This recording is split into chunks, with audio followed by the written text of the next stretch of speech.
You've heard of the Not Ready for Primetime Players, the Saturday Night Live cast? I feel like this morning YouTube's going to be flooded with people who aren't ready for YouTube. Nothing against Clapper, Insta, or any other formats. They're like the second choice to the prom when your first choice turns you down. Now, I had always planned on going to YouTube eventually, and I was just doing TikTok with, I'm a man with a smartphone and a Bible, and let's talk about it. And my early TikToks were pretty bad because I had a much older Android and the camera was terrible. It wasn't until I upgraded recently that the quality took off exponentially. And that reminds me, some of you might think the TikTok ban is a good thing. Some of you might prefer iPhone to Android. I'm not trying to start a fight about that.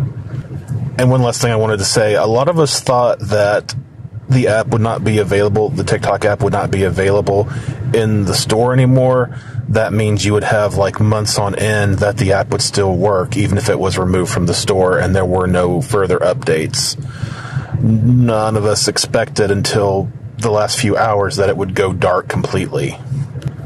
And actually, some other apps have went dark. I play Marvel Snap on mobile to prevent myself from spending money on collectible card games and that sort of thing.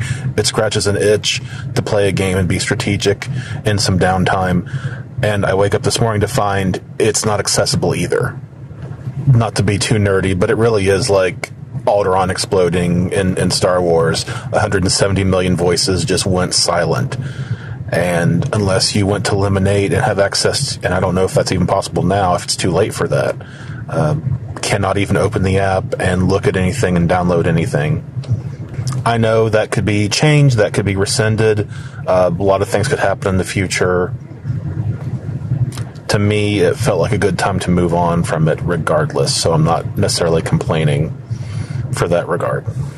I just want to get that off my chest. If you don't know me from TikTok, I just want to start fresh and introduce myself. I'm a big advocate of reason and revelation. We reason through the scriptures, we reason from the scriptures. I like to analyze arguments, I like to collect good arguments. I'm a college-educated conservative, though my studies were not religious studies. My only religious training was a 2-year private accelerated program through the eldership of the Hillview Terrace Church of Christ in the West Virginia School of Preaching.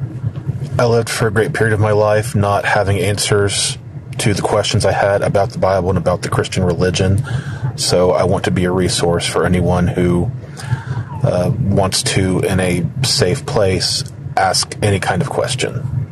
I like to look at all possibilities before we arrive to our conclusion.